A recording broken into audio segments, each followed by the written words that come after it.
I would normally sort of say, how's Dubai? But from the backdrop, I don't think you're in Dubai. Where are you, my friend? I'm home in the UK right now. Uh, uh, Nothing to worry about. Don't worry. I've not been shown the door, not just yet. Came home for a little bit of a surprise visit, as you know, Ayub. But so I'm here for a week. But yeah, it wasn't just to come home and watch the game of Arsenal United with the old brothers and friends and family. But no, it's been good to be back home. First time in 4 months, so it's the longest I've been away from home. Um, but yeah, it's been good so far. How are you? Well, we're going to have to discuss that because, as you said, you've been in Dubai for 4 months, which is a long, long time. Probably is it the longest time that you've been away from the UK? Yeah, longest time, yeah, comfortably. Yeah. So how did it feel sort of coming back home? It was a surprise, weren't it, for the family? Yeah, very unusual. It was a surprise for the family. Nobody knew on both sides of the pond, shall we say, other than yours truly, Ayub, so you are blessed. Mm. But yeah, it was a wonderful surprise. Great to see family, friends, been catching up with a few. We'll be catching up with a few more over the coming days. Yeah, a little bit surreal actually, driving back from Manchester Airport. Felt very unusual, a little bit surreal. I mean, you do slip right back in terms of it feeling quite normal, but still, yeah, I don't know, it's like an out of body experience in some ways, but you also know that you have to go back shortly, so you don't let your mind or your body and soul kind of like drift too much into, hey, this is life now. So yeah, you feel a little bit kind of in transit in between, but there was an important function over the weekend. Good, it went really well. And now yeah, just working from home for the week. Well, glad to have you in the UK. We're hopefully hooking up tomorrow, so it'll be good to see you in person rather than just across the screen. So great to have you. Uh, Likewise. let's uh, let's start off in one place. Now, normally you always ask me about Leeds. We're gonna have to start off with Leeds before we talk about sort of what's happening in the Premier League. It was really, really. I mean, I've got to say I was so tense. I've been getting more and more tense as the days led on to the game yesterday. So uh, I, I'm not sure. Looking at the forum, do you know? I mean, I don't know whether you caught the game, watched the game, but looking at a lot of people sort of commenting about Leeds fans, they're quite happy. I'm not so sure. I mean, it was a poor game. It was a dour game. The stakes were high, so you would all expect a free-flowing open game. But certainly, it was. We were poor. We were very, very poor. But we, to a certain extent, got the job done. We've not lost, which a lot of people think that that's a result in itself because we've been extremely poor, conceding a lot of goals. Sets us up nicely, apparently, for a lot of people. At Ellen Road, thinking somehow is a foregone conclusion. I don't think so. I think there's going to be more pressure on Leeds at Ellen Road, and that's where the problems are. Because the one thing this team has not shown is that they can cope with pressure. We were great when we were chasing Leicester at 17 points behind. But as soon as we clawed the deficit and were first place, second place, that's when the wheels came off. So I think that's my problem. My concern is Ellen Road is going to be it's going to be a bouncing atmosphere. But the expectations are great. What Leeds fans do is if as soon as there's one or two misplaced passes, you can hear the groans. I don't know whether the players are going to be able to cope with the expectations. So I'm more nervous now than I was before the game at Norwich. I absolutely felt that we had to get a result because I just don't think that the Leeds players will be able to cope with the pressure. So for me, it's I was really tense and tight. I couldn't believe it. I actually felt physically almost sick and then, would you believe it? It's like I very rarely watch the game because I get far too nervous. Uh, so I decided I'm going to watch the game, and I was watching the game, and then a relative came. Would you believe it? So I'm having to make polite conversations while extremely tense. So for about sort of 25 minutes, I'm watching the game, getting nervous, getting really agitated as well with the misplaced passes, and whilst all the time trying to sort of pretend that everything is normal with the relatives that I had. So it's I'm not looking forward to Thursday. I am looking forward to it, but I'm not looking forward to it as well. So I don't know. I mean, what's your take? Do you reckon Leeds have done enough? I was just thinking polite conversation, not your normal forte, that. But It yeah, certainly isn't.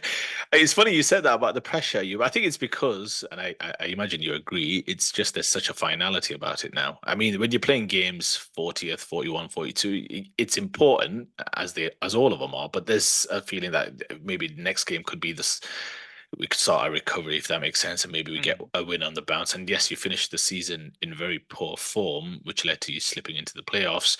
But now there's just such a finality. Imagine if Norwich had won 2-0 to continue that poor run from Leeds. You'd have been kind of right in the doldrums in terms of having no chance perhaps to overturn that result, especially Leeds' recent form, let's say in pressure games, in playoff games at Ellen Road, to your point. So I think there's just such a finality. I think that feeling that you had watching them or following them against Norwich in the first leg is only going to be tenfold in the second leg, Mm. unless you're 4-0 up at half time or something, which I doubt. But I agree. The narrative was that Leeds can feel somewhat happy. I think the other game was pretty dour as well. Both games finishing 0-0. But you are right. I mean, ultimately, there's no away goals. A draw does take it to penalties. Um, I feel there will be drama in the second leg of both these games. So I hope your heart can keep up. That would be my most that would be the most important thing for me right now. But yeah, let's see. I'm hopeful they can sneak through. But imagine a day at Wembley. I can only imagine what you're going to be going through if they get through to Wembley. It's I mean I watched 75 minutes on Sunday, which is more than what I've done throughout the whole season. But it just got to a point where I was getting more and more frustrated. It was more because it was a poor game, but according to Fark, the game plan was, because we've been shipping in so many goals, it was to keep it tight, not concede, and really, in a sense, it was mission accomplished. But really, it places a great amount of pressure now because, in a sense, what you're saying is that we're to a certain extent invincible at home, which has not been the case. So, but it sets it up beautifully. I mean, this is really, I mean, this is what football is all about. I mean, as I said, it's not ideal. It's not great for my health because I really honestly felt I was going to have a heart attack. It was the tension was unbelievable, but it's all or nothing now. I mean, it's a showdown really. It's level pegging, and it's a shootout. It's Just a shootout. So just just another reminder that you might want to get your financial affairs in order, to be fair. yeah, maybe an idea. But right, enough about Leeds because I'm sure we'll talk about Leeds on the next episode. Hopefully, me in a good mood, because Yes. that will mean that we're probably going to Wembley. Who would you But fancy playing, by the way, if you did get through? Any preferences? yeah, I can't. I mean, it's you don't want to say because I mean Southampton are, I must confess, are the favourites. They've got the best squad in the four. So really, if you're just going by that, it will probably be West Brom. But it doesn't matter because I think we've lost against Southampton, we've lost against West Brom. So and both teams will be pretty confident playing against a Leeds side which is bereft of confidence at the moment because even our gun players, Rutter was poor, Somerville was anonymous, Nonto had the odd moment here and there. But these are the players that we've relied on. These are the players that won us the games. They're not performing, so that's why we're so ordinary at this Yep. moment in time. That's why we're losing games. But we're still in the mix, and it's going to be interesting. It's going to be tense. It's going to be exciting. But my fear is a repeat of what happened when we played Derby in the playoffs a few years ago. It was a night not to. It's a night not to remember. So I don't want to be in that position. But right, enough of Leeds. Let's talk about Premier League. Let's talk about who's going to win the league. Uh, Weekend fixtures, to a certain extent, it went according to plan. The Man City, Arsenal, they won. So everybody's saying it's a foregone conclusion. I'm not so sure. I'm not so sure. I think there's a You, potential banana skin you for were Man sure City. a few weeks Well, ago. no, but I think Arsenal they've just I've got to give complete sort of respect to Arsenal because they've just kept going and going and going, and they're going to take it to the last game. They're going to take it to the last game. So, but Man City have in my opinion, a potential banana skin. I don't think they'll lose the game, but there's a potential that they might draw the game, which puts Arsenal favourites then. So, right, talk through the weekend, the the game that they had at Old Trafford yesterday, which was it was a game which I expected it to be a little bit more comfortable. But you can go talk through the game, and you can also talk about the roof at Old Trafford, which is Yeah. going viral at the moment. Yeah, there's yeah, absolutely. I was incredible, especially the way the game finished. There was some talk actually that if that rain came earlier, maybe perhaps at half time, there was some cause for the pitch being waterlogged because it was quite bad. And I think we got some thunderstorms here as well, didn't we? Yeah. Further up north. Look, I mean, death, taxes, and an Arsenal away clean sheet. That those are the only guarantees in life right now. I mean, Arsenal incredible form away from home. I think that's 7 away clean sheets in the Premier League in their last 8 Premier League games. The only other game was the Spurs one, where they were coasting. You could argue to a Mm. clean sheet before Raya, I guess, self-destructed and cost us a couple of goals in the end, and what have you. But Arsenal, you mentioned, you're right. It was a typical game week 37 game when you're trying to push for the Premier League title. The stakes are high.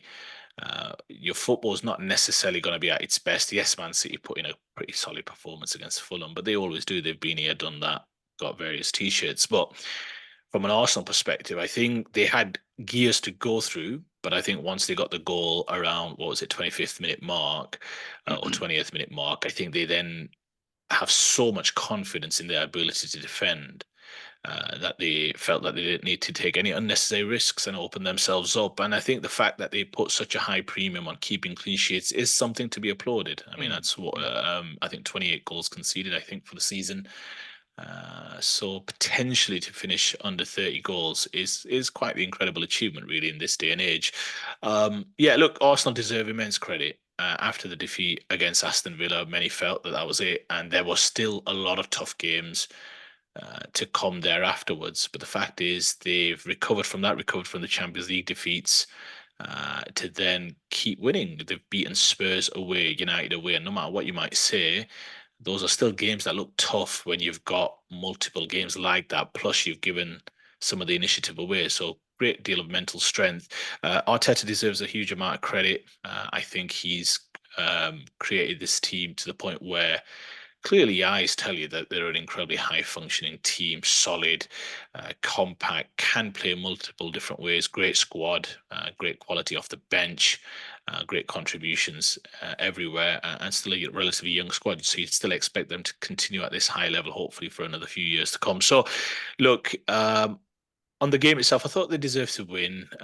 Manchester United had a lot of injury issues. We know that. That was nowhere near the top level United team that they could have had at the back or up front. Maybe perhaps if they did have their best talent available, they'd have been more dangerous going forward, but perhaps also a bit more open for Arsenal to exploit in the back. I mean, they played McTominay, Amrabat, and uh, Kobe Mino, I think it was, in the middle of the park. So they were pretty much set for a low block, weren't they? So I didn't think Arsenal were going to cut through them at will. So, yeah, Arsenal deserve huge amounts of credit. They've taken it to the final game. Obviously, everything looms large at the Tottenham Hotspur Stadium tomorrow, which I'm sure we'll discuss in terms of how you think it works. I saw the press conference earlier from Ange Postecoglou. I thought he spoke incredibly well, at least how I see football. So there were a lot of similarities there. But yes, Arsenal deserve credit. I know I said, if you remember, when I think we lost against Aston Villa, that their number one, I wasn't as despondent, if you remember. And I said, look, if they can just keep Man City honest, that's all they can do. And they have done. All right. They've Mm. taken it to the final game. That means Man City do have some pressure. Whether that pressure will tell, perhaps not, but there is some pressure on tomorrow. It's a game of football; anything can happen. And I think if you look at it from an Arsenal perspective, they've they've done really well this season. Last year, I think they finished on 84 points. They're on course, if they win their final game, to finish on 89. That might not be consolation to many. I'm not trying to make it seem like this is all right, a moral victory of some sorts, but it's a proper team, as Gary Neville mentioned, as a proper football team. 89 points, potentially going to have uh, the best goal difference, although that's tightened up somewhat, shows that they are clearly, again, as I always say, dining at that top table, which was never really the case for a long time after Arsene Wenger. So they deserve credit. They need to finish off the final day, no matter what happens tomorrow with a victory over Everton, which will be a pressurised game, no matter how you see it. A game week 38 going for the Premier League title is a pressure situation we've seen last year or a couple of years ago, if you remember, when Man City and Liverpool both fell behind. And City Mm, actually dug themselves out of a 2-0 yeah, yeah, hole against Villa, if you remember. Coutinho yeah. put them 2-0 up. But what I'm saying is funny things happen when you're going for the Premier League title, even to Man City. I think the key thing is for Arsenal to hope for tomorrow, obviously, for some support, for some help, but also to kind of get a victory on the last game of the season and see where that takes them. And if it doesn't take them to the Premier League title, I still think they can hold their heads high and perhaps go again next year. But just on that City and Tottenham game, because I genuinely think it's not a foregone conclusion.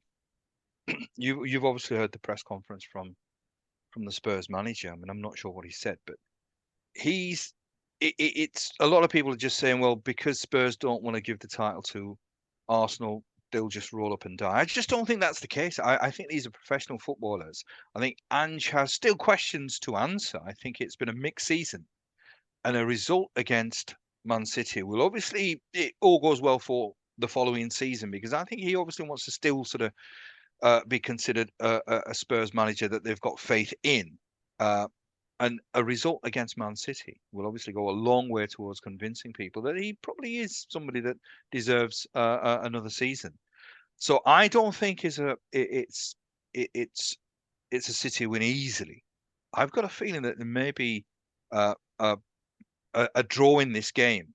Now, obviously, if that's the case, then really it sort of sets the cap amongst the pigeons, and it puts the Arsenal, I would sort of say, as favourites, because Without City a will shadow of a then need, doubt. yeah, City would then need to have a big win, which they're capable of doing. But I don't know. I mean, what's your thoughts? Do you think it's a case of City turning up and doing a number on Spurs, or do you genuinely think, well, potentially they could slip up?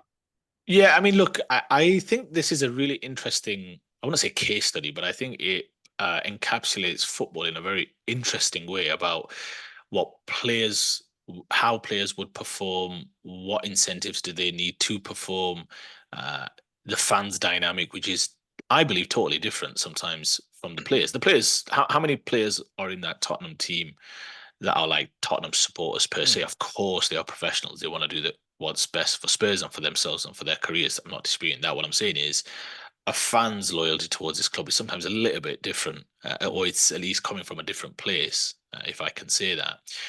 I think the challenge is not so much the players' professionalism, although I think a lot rests today, right? If Aston Villa beat Liverpool, there's no Champions League possibilities for Spurs. Even if Aston Villa were to lose, it's a long shot because of an inferior goal difference, and Villa would still have final game to play. So I think a lot depends on today in terms of Spurs' hopes and aspirations. I don't have any issues so much with the players per se, although Richarlison is injured, Bissouma's injured. I often think though, if you want to beat Man City, especially at home, if you want to get a good result against them, you need a certain energy and a certain, how can I put this, a certain euphoria within the stadium to create a certain, uh, to unsettle them in some way. We know that won't be the case.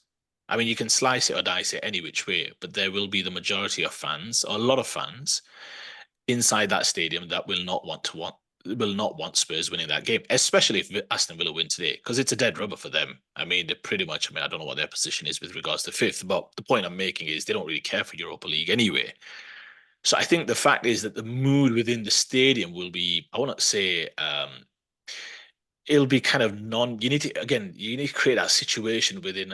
I mean, you'll be hoping the same, let's say, for Leeds second leg, where the crowd's fully behind them and they can kind of overpower and overwhelm Norwich, where you need your home crowd. So your home crowd can work for you and against you. And I just think if you're trying to win against arguably the best team in Europe, then you need that crowd, you need that euphoria, you need that kind of whole energy, that positive energy. I'm just saying that won't be the case tomorrow. So for them to win a game under circumstances where at least half the stadium probably will not want them to win because they have certain, what's the word, I would say not hatred, but a certain dislike of Arsenal Football Club.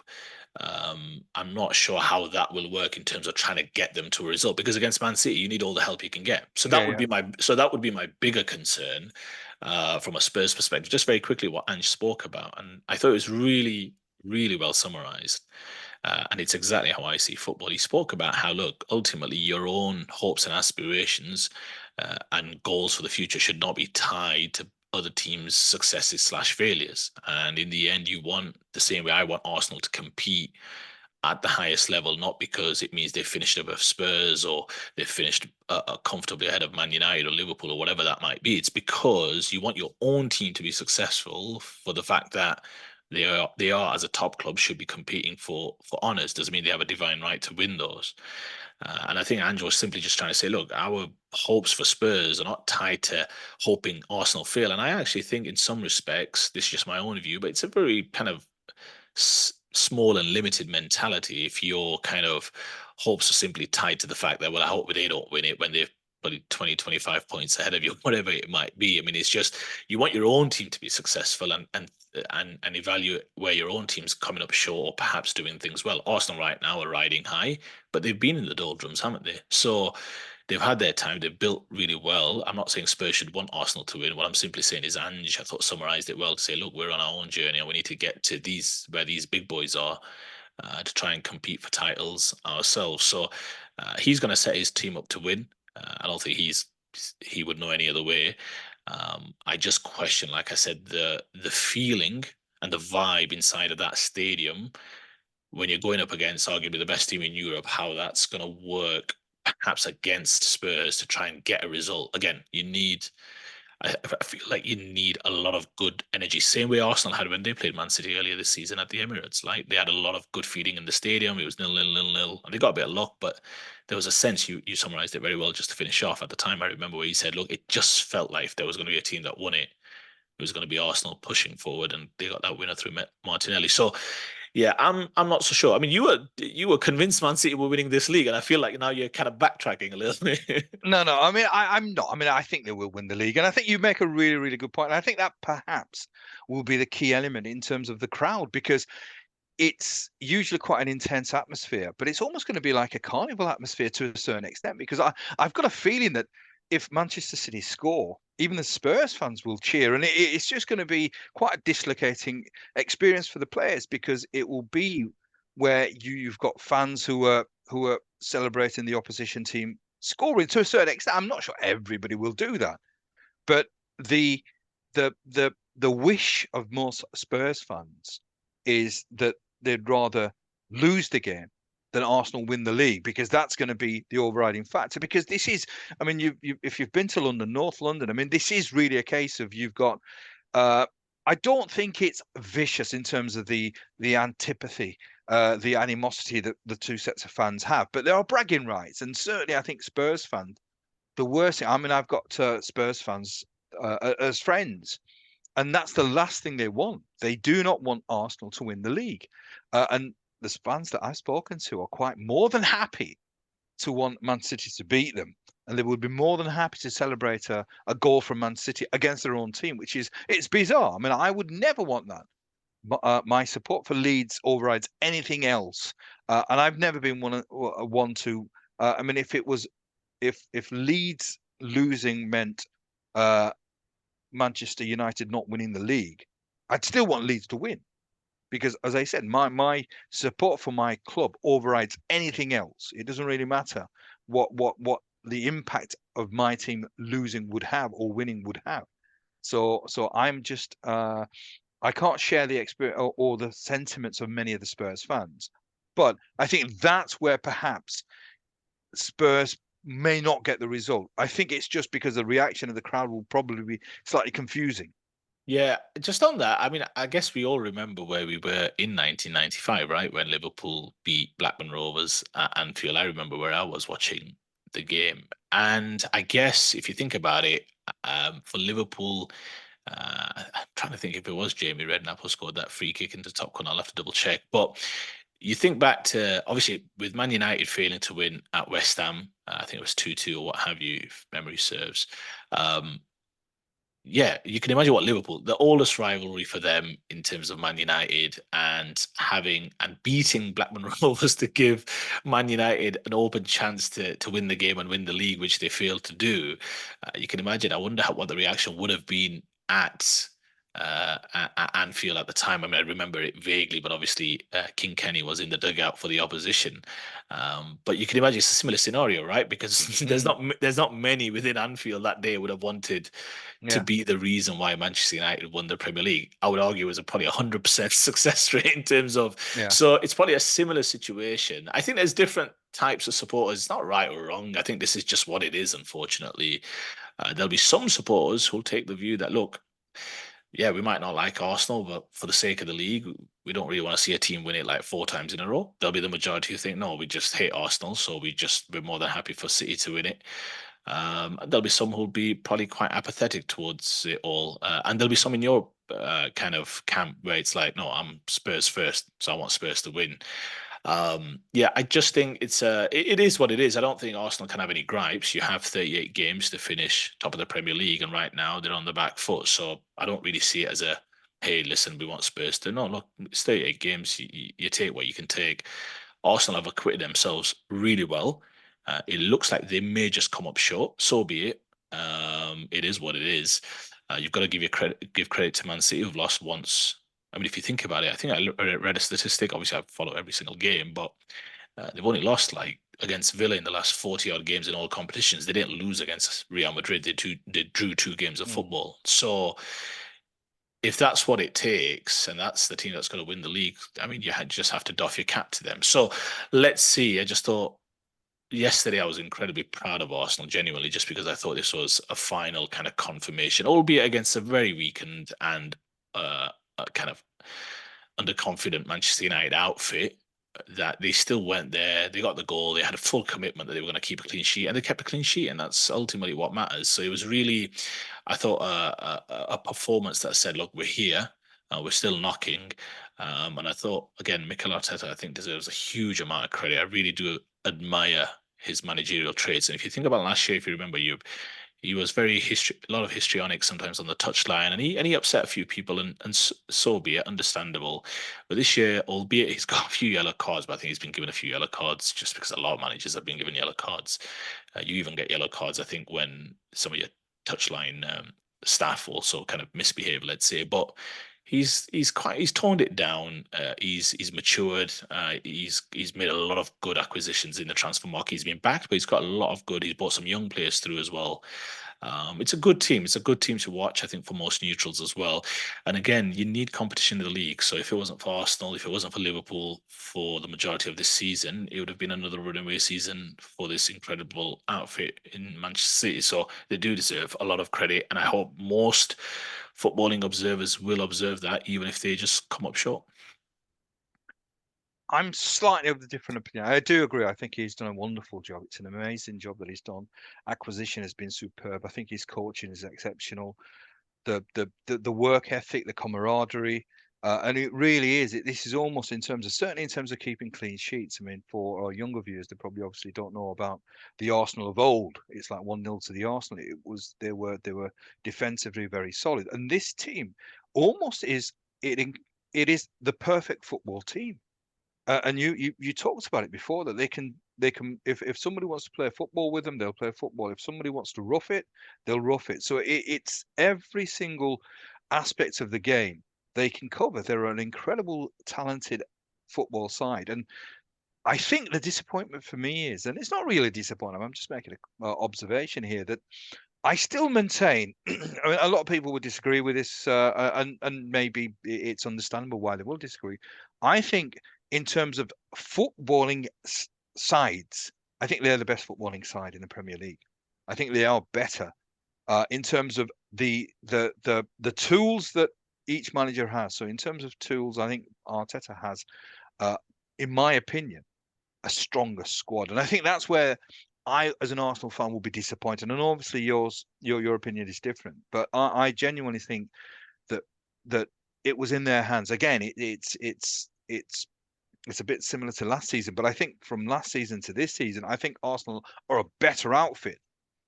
They had the opportunity. They were the front runners to a certain extent, and I think that's the disappointment. If I was an Arsenal fan, to think, I think if you break it down, if you strip it down, man for man, Arsenal are a better footballing side because I think they are They are, in my opinion, the complete football side. And then to again end possibly with nothing, it it would be a sense of frustration and disappointment.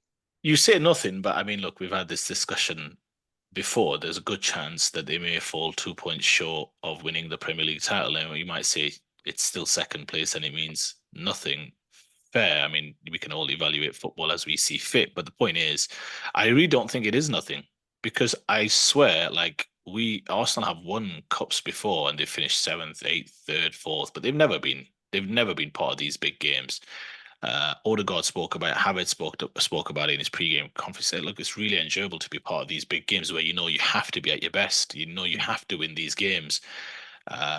Football, when you play it without any real pressure because the games don't matter as much, even when you follow the games, you might think it's easier for your ticker, but they're not games that matter. It's one of the reasons why, and I don't want to bring this in because I don't think it's maybe fair to the footballer, but it's like I look at the PFA Player of the Year votes. Do I think Cole Palmer's been great this season? Yeah, he has. Look, but Chelsea have not played other than the Carabao Cup final. They've not really played any pressurized games. They've been a so-so type of team, right? And yes, they've got pressure because they're Chelsea Football Club, but I don't equate his output to, let's say, Saka's output because Arsenal knew they were in a title race right from the off. So the games that Saka's played, for example, just saying from a comparable perspective, are so much more heightened than, let's say, Cole Palmer. I heard Michael Owen talk about how Palmer should start ahead of Saka. And again, you might think I'm biased. I'm not. I just think, no, there's levels to this game in terms of the pressurized. I love Palmer. I think he's a good player, but it's a difference when you're playing games that where you're like, they'll score, we score, we'll see how we go, because that's how Chelsea have played for the most season, compared to a team that's going for the title, knowing that the margins are so tight at the top, and yet still having the wherewithal to have some significant output. And that's the key thing about Arsenal. They're now in games where it absolutely matters. The level of football, the standards are so high where even just having an off day like they did against Villa may well cost them in the end. And of course, you can lose games. But the point is, like, if you look at Arsenal's output against some of the big boys, they've not lost this year to Chelsea, to Spurs, to Liverpool, to Man City. Yet they've obviously come up short. Villa did the double over them. Newcastle beat them once. It just goes to show that the levels are quite high. But I'm glad that Arsenal are part of these conversations. And I think it's a different level of evaluation than when you compare, let's say, other footballers or other teams because they've not played the same level of pressurized games. That's why Liverpool, all those years ago, when we discussed it, I just felt they deserve so much more credit because you're playing or going up against a team. And even Liverpool finished, I think, with 15 wins out of the last 16 or something or whatever it was. Yet still fell a point short because they were up against this Man City team. So it's a different level of game, is what I'm saying, compared to what other teams are playing. So fair from your perspective that they may end up with nothing. But I would say to you, well, define nothing because Arsenal are a proper football team now. It's still conjecture because you never know. They might win the league. But on that note, I think we'll call it a day. We'll catch up again towards the end of the week. I know you're a busy man. Everyone who wants a piece of you at this moment in time. Well, let's see if tomorrow's game goes a certain way. We might just need to do an impromptu shoot I think we'll have to. Yeah. On Wednesday. I mean, I don't. I'll get your prediction. I mean, I don't see it. I think City are playing well. Like they're really playing some good stuff. Controlled dominance in a lot of these games. It'll be difficult to see how Spurs win. So I think City will eke out a 2-0 win. And I think they should be okay. Yeah, I did think, and I probably still think that maybe Spurs have got a little bit of quality, but I think the point you raised about the fans and the stadium, I think that in a sense, that perhaps sways it for me in City's favour. That it'll just be a strange atmosphere. It won't be the customary sort of vibrant, sort of partisan crowd that normally is at the Spurs stadium. So that maybe just puts it in favour of Man City. But it's exciting. Looking forward to it. It should be a good game. And you never know. You never know. Football is, I think, as an old footballer once said, it's a funny old game. So you never quite know. And he was a Spurs player as well. So on that note, let me ask before we go, the usual stuff from the audience. All right. So smash a like, share, subscribe, all of that good stuff. And always, it's great to see you. Likewise. And it's going to be tremendous to see you tomorrow in person. So we'll Yes. catch up tomorrow. All right, so audience, until the next time, take care. See you soon. Ta-da.